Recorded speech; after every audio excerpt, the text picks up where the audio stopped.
Hello everyone, it's Valvis Alarm here for another Q&A where I answer your questions. Remember, you can always send them to me in the comment section below in this video or through my Twitter account, whatever makes it easier for you. So the very first question is, how many games and game consoles, including PC, do you own? Game console wise, I have the current gen PS3, 360, and Wii. And I have a PS2, and I play some PC games. My PC rig is not crazy awesome, anything like that, so I just play like Team Fortress and anything I can get for free off of Steam, basically. So yeah, I need to get a better video card, but for the most part, I don't have any N64 or Sega Genesis, even though it would be, I guess, kind of cool to have those. It's just too much clutter. It's just too much clutter and taking up space and everything like that. I want to keep things organized and looking pretty and not so much junk and wires flying around. So, game-wise, I probably have no more than like 60 games, I guess. I don't have a big library of games. Uh, Granted, these games are expensive. 60 bucks, is a lot of money. We all would love to, purchase all the games out there, but we gotta, pay bills and stuff. So, for the most part, actually, a lot of my games I've actually just rented through GameFly or I just borrow them from friends. So that's pretty much how my gaming library is. All right. So the second question is, what are your thoughts on the new Xbox One? Microsoft had a presentation a day or two ago showing off their new Xbox system.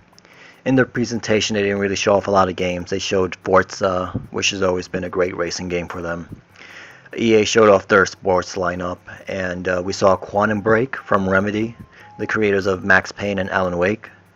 And when I saw the Remedy sign, I thought this was going to be Alan Wake 2, and I was going to be so excited. I thought that, you know what, even if this whole presentation sucks, if they can tell me Alan Wake 2, it would be totally worth it.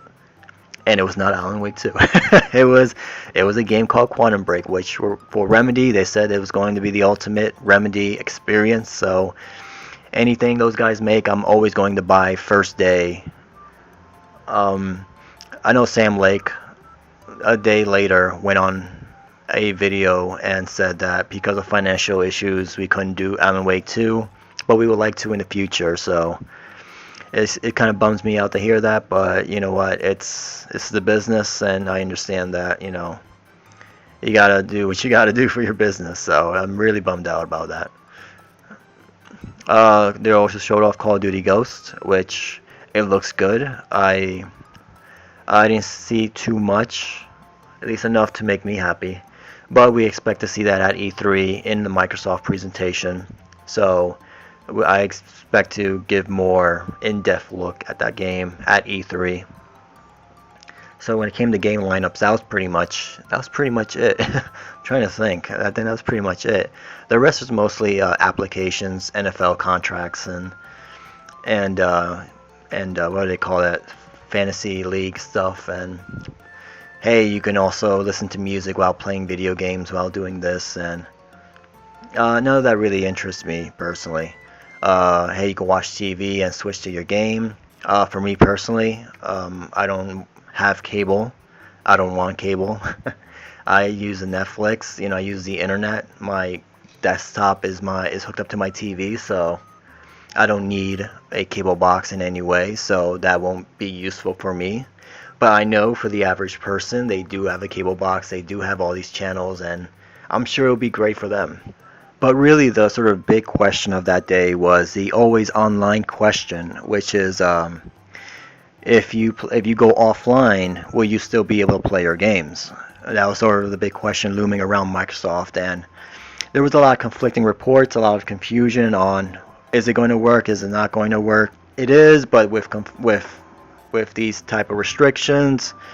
But from what I'm hearing, it's basically if you are offline, you have 24 hours to get back online, or you won't be able to play any of your games. You still will be able to play your games within those 24 hours. Obviously, your single player games. But after those 24 hours, you will not be able to play your games, period. And if that is the case, then that is a big issue. Another issue for me was the used game sales kind of thing, which was if you buy a used game, a brand new game is linked to your gamer profile. So if you get a used game from a friend or from GameStop, it will ask you to basically pay full price, or I forgot what the actual price is, but some people say it's full price for those games. And if those two things are correct, then that is a pretty big issue. I mean, I personally, I would not get an Xbox if that is the case.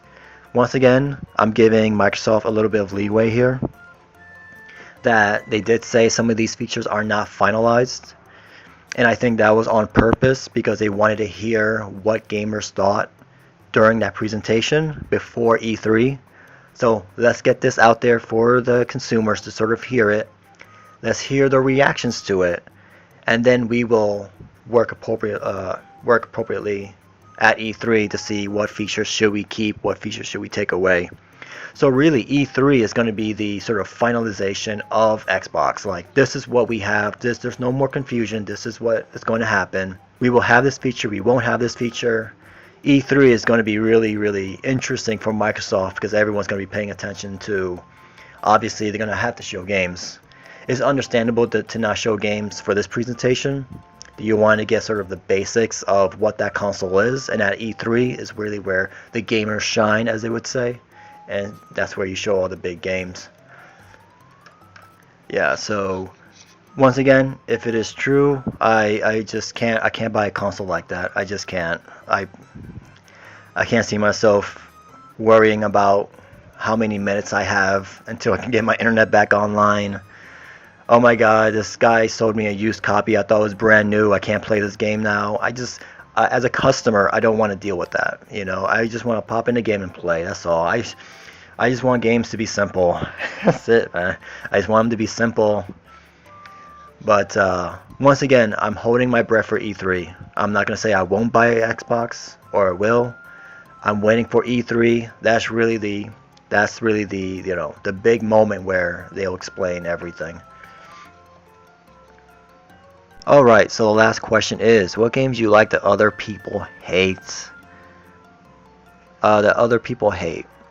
You know what? I've always enjoyed the Saw series when it comes to Saw 1 and 2, the video games. I don't know, I've always enjoyed them. Maybe because of my my love for the movies, that I'm able to look past the sort of the awkward controls. More than awkward, they're actually just technically broken. And just bad environments, but I don't know, I enjoyed it. I was totally into it. I enjoyed those two Saw games. This one, a lot of people hated it. I don't know why people hated it so much, but Perfect Dark Zero for the Xbox 360. I played it and I enjoyed it. It wasn't a perfect game, but I don't know, I enjoyed it. I don't know what was the big deal about this game.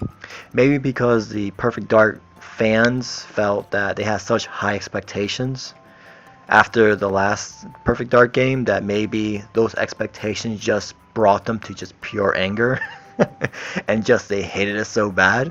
I thought it was alright. I enjoyed it. It had a little, level 2 had a little techno environment that was fun to sort of listen to. I don't know. I enjoyed it.